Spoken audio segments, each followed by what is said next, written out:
Okay, so in this video, I'm going to walk you through 4 key steps that you need to start doing if you want to scale your business. Look, the truth is, once you sign some clients and you start getting busy, naturally that's where the ceiling comes. And every agency owner that I come across, they're stuck with the exact same problem that I'm going to focus on in this video. It's like, how do you scale once you hit 10, 20, 30K per month and you don't know what to do from there? So the 4 steps going to outline the exact plan for you from that 20, 30K to 100K plus. And look, if you're new here, my name is Shan. I am the founder and CEO of GemFlow. And what I'm covering in this video is what I've done myself as I took my agency from zero all the way up to $25 million in 2025 with a total revenue of $110 million plus. All that's verifiable on Companies House, and click the link down below and you can see more about GemFlow, my agency, whenever you like to. With that being said, I'm going to jump on my screen. I'm going to walk you through this. So sit back and let's get into it. So firstly, what are the key signs, right? Like, what are the key signs that you are ready for scale? The truth is, I know on one side there's probably a bunch of you, right, that's still figuring things out, right? You don't know what your offer is, clients, can't sign clients, whatever. And look, I get it. And look, I have so many other videos that you can go and watch that will help you in that situation. This is more about someone who has got it right, is good at signing clients, but then just cannot grow from there and is figuring out how, right? So signs that you are ready for scale. Your delivery is good and producing results consistently, meaning you are good at providing your service. People are loving what you're doing and it's actually working. You are good at it. You have some clients. Second, your annual client churn is below 50%. Essentially what this means, like, more clients join you than leave you fundamentally, right? Because that's growth. Net increase in clients year on year. Net increase in clients monthly, annually, and fundamentally, you have found service market fit, meaning you have found something to sell and you are good at getting it done and people like you and it's actually working. And obviously that is an amazing place to get, right? It's almost like stage 1. Stage 1 is figuring it out, getting paid, actually doing it. I spoke with a bunch of agency owners last week and it's the same, right? Like, people get to the point of like, I have 15 clients, have this, have that. So the natural problem that occurs in that situation is like, I need to now bring a team in. Right? So step 1 is the 2 key roles you have to hire for if you want to then grow from 20K to 100K plus. Let's get into that. So on one side, you have to bring in someone that's going to manage all the work. So ultimately, this is somebody who's going to be on top of making sure that all the work that is meant to happen as per the SLAs is actually going to happen and go out the door. Not only is it going to happen, it's going to happen in a timely manner, and we're going to communicate that effectively to the rest of the business. So ultimately, we call it a delivery manager. It could be an operations manager. It's fundamental. So if you are the founder today, you need to find someone next. And this cannot be some like VA or someone proper that you work next to you. And ultimately are going to start managing all the work. How we do that transparently is that we use Asana. So here is I took a screenshot of one of our boards, Simone, who is one of our commercial delivery managers overall in the business. And she runs a team that does this. Essentially, here's a list of all the different things that are happening. Every single task is tracked in Asana. If you're not tracking it in your business, you are not basically running your business properly. You're letting the team dictate. The number one problem the founders like yourself have, you're letting your team dictate timelines, what's going on, when is what going to be done, who's going to do what when it needs to be centrally controlled. Your job is to essentially make the police department for your company, which is your project management, and making sure everything is happening thoroughly. So we basically track everything.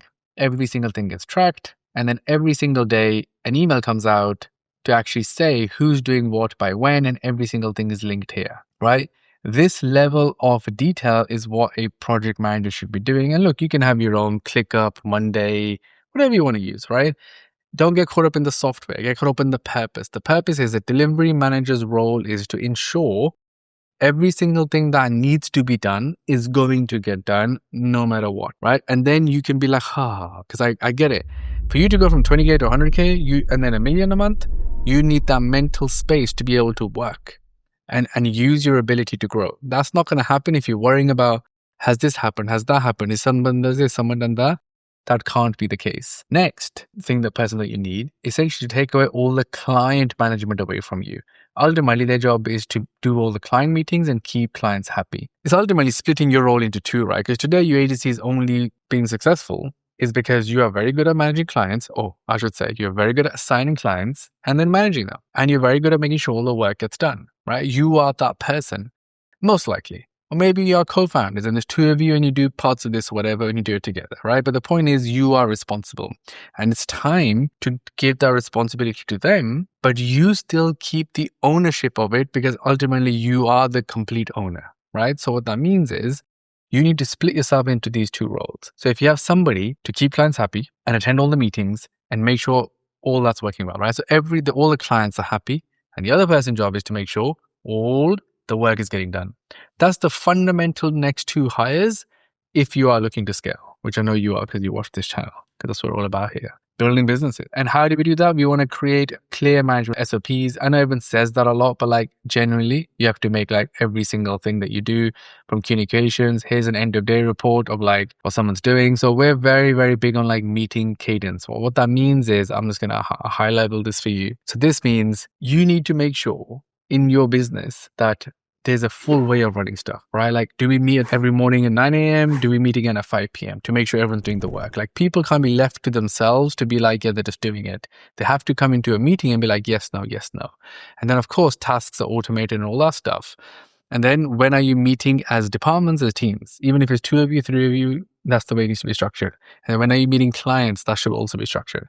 So the point is, the more you run your business like that, and when you bring these two people in, that will naturally happen as a way for them to do them. So anyway, step 1, go and hire the right people. If you want a link to this Miro board, just click the link down below and you'll get it, because I'm not going to walk through every single thing here because I added more just to help you out. What my team did add was how we use AI to be able to help you hire. So make sure you click the link down below and you can walk through this. So essentially is how do we use prompts to write full job descriptions for us in detail, and also do the research on salary, title, and how to like define it so we get the full exact thing. Then how we're using to write job descriptions, yes, different ad variants down to risk assessments. Ultimately, when we start getting CVs, get AI to review it for us, interview questions, we use AI to help us with that, and then practical tests. So everything is done through AI. You can grab this by clicking the link down below. I'm going to move on to step number 2. So what's the second thing you should be doing? So one thing is go and hire those people, free up your time. You need to install a growth strategy, a system to grow your clients. You have grown because you probably got some referrals, DMs, whatever. Like you did whatever was necessary. I get it, right? But it's time to be structured. What are we going to do?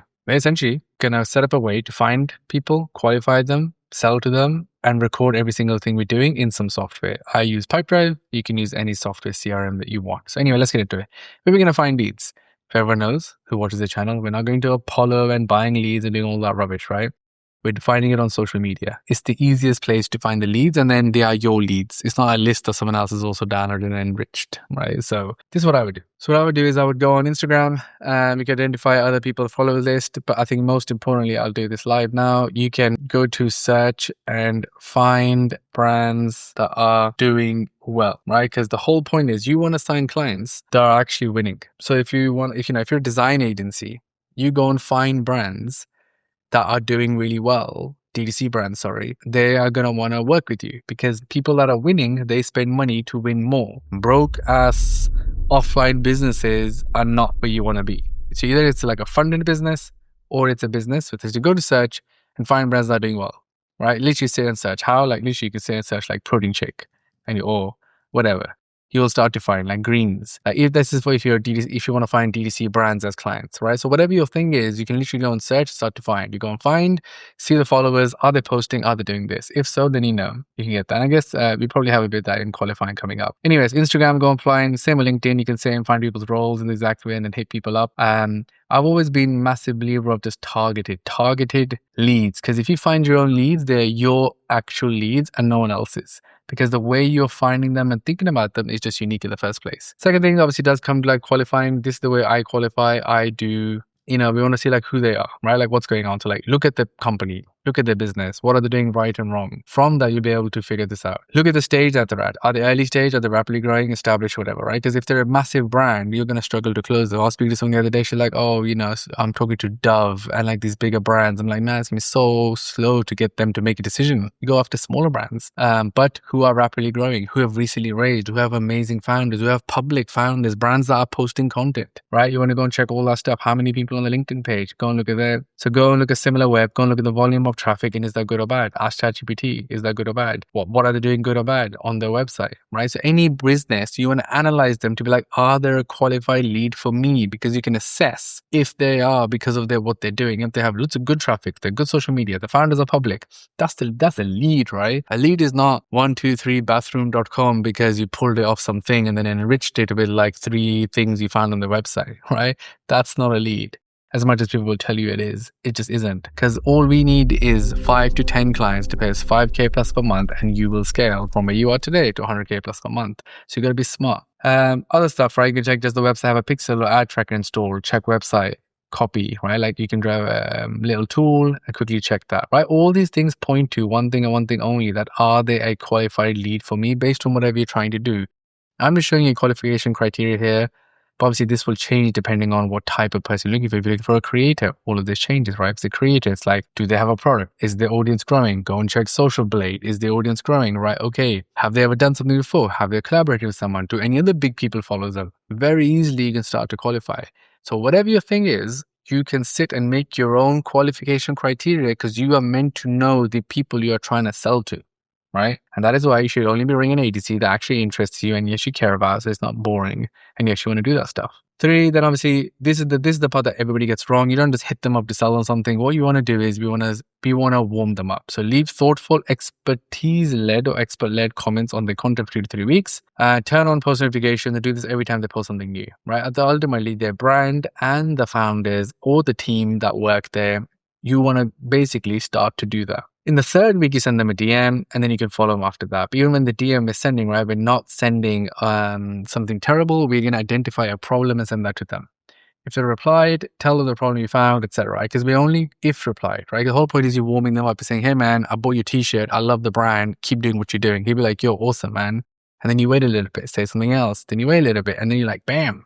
By the way, I signed up to your emails and they suck. I'm an email agency and I think I could do it better. You know, I actually wrote the email for you. Here it is. Oh, by the way, I also put a loom together for you. Here it is. That guy's going to respond because you initially started it by just talking to him. Let me slow down and say this again because I know this is going to go over your head. Your job is to date somebody. Your job is to be a human. Your job is to just talk to someone, interact. When you do that, you are already in the top 1% of people that are messaging that person because everyone that's messaging today has got their 3-step flow, their terrible DM, their shitty thing, and you are like everybody else. Even though you think you're really smart because you pulled some list and enriched it, you are not. You are still doing it wrong. Or you're just hitting people up randomly, trying stuff. You need to be strategic. You need to impress them. And then you show your value and then they're going to want to work with you. But anyway, you want to get them to a call. Then we move into step number 3 overall in terms of when you scale. Because the problem is, if you to do step number 2 successfully, you have to be posting content because it all breaks. When they click your little profile icon and you've got a terrible profile with nothing there, it's over. Anyone that is watching this, I had someone in an accelerator say to me the other day, they go, Shan, I don't want to put myself out there. I don't want to make content. I don't think it's necessary for me to grow my business. Like, cool, man. All the best to you. I just don't see in 2026, if you're messaging somebody and I go to check who you are and you literally have a private profile on social media or you have some LinkedIn with nothing, why would I want to talk to you? Why? You're just lazy, right? And that's how people think, especially if you want to work with smart founders, growing businesses, people with money. They're going to think you are not at the same level. Why do I want to associate my business with you if you don't even make content? Because that's the most fundamental thing every business owner should be doing. Yes, you watching right now, if you didn't post any content today, you already lost the day. I'm just being real. It's just the truth. How can you as a business owner who understands what you understand today, that you need to position yourself on social media, and if you haven't posted anything online today, you're here watching this video, right? You didn't even do the work that was needed to be done. You're too busy chasing 2K per month clients, getting them from Upwork and Fiverr and whatever else and spamming people. No. Anyway, let's get back to it. So you want to post content. It's very simple. If you can write, use LinkedIn. If you can talk, use YouTube, and essentially start posting content, right? That's all you need to do. Again, this is for anybody. Click the link down below. You can get access to this. But ultimately, it's what I do. I teach specific things. I show proof. I walk through exact detail stuff, and I feel like an advisor, not a salesperson, right? So the point is, I'm positioning myself with this content in the exact same way, in the same way all my clients do. So in a whole week, you have a bunch of options you can teach, you can do live critiques. And one of the biggest things I also get is, right, like, yeah, but Shan, I don't know what to talk about. I don't know what to post. I don't know what to do this. The biggest thing you do is show your expertise. And that's very simple. You can reverse engineer other stuff that's not yours. So if you're an email agency, you can just say, this is Athletic Green's email strategy, and let me show you why it works, right? So you piggyback off that for your own success. Anyway, content is for positioning. Simple as that. If you're a nobody, fix this first. You can't be a ghost online. So when people find you, you need to immediately know what you're doing. And at the same time, be Googleable, as it says here, that people need to be able to find you fast. If that happens, then it will work well. Again, I put a lot of information here for you guys. So if you click the link, get the Miro, you will get that for you. And ultimately, lots of different content formats, right? Like you can do screen sharing, teaching. I find this easy because I'm on my desk.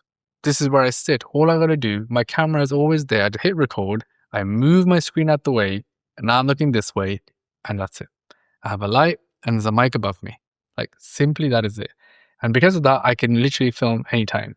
I'll be honest. Look at the time right now. I don't know if this is going to be focused, but it's 12:30 at night because it's got to be done, right? So if you create a system for yourself, you'll be able to sit and do it. The other thing, obviously, you can do short form. Short form is a lot harder. So like, it's going to be tough, but like, long form and then written on LinkedIn works. Those are the two that I focus on for the exact same reason. Very last part, if you want to scale from 20K, 30K plus, this is the game plan. Last bit is we need to start signing clients with a percentage, which basically means we need to get rich while we make other people rich. And you need to become a growth operator. A growth operator is someone who's behind the scenes doing all the work and essentially getting a percentage from the offer, from the money, from the revenue that they generate. It doesn't have to be a percentage from the revenue. It can even also be commission-based, meaning you can be like, hey, if I'm sending DTC emails, if I'm an email agency for DTC brands, I'll use the same example. If I was to drive this much more revenue, I want a certain amount of bonus unlocked for myself. So let's say you charge 5K per month, you're currently doing emails. You can say to them, hey, let me run lead magnets.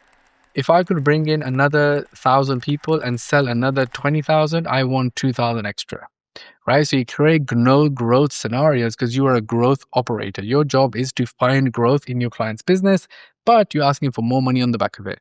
If you can get percentage of profit, percentage of revenue, of course, that's amazing. That's what I do.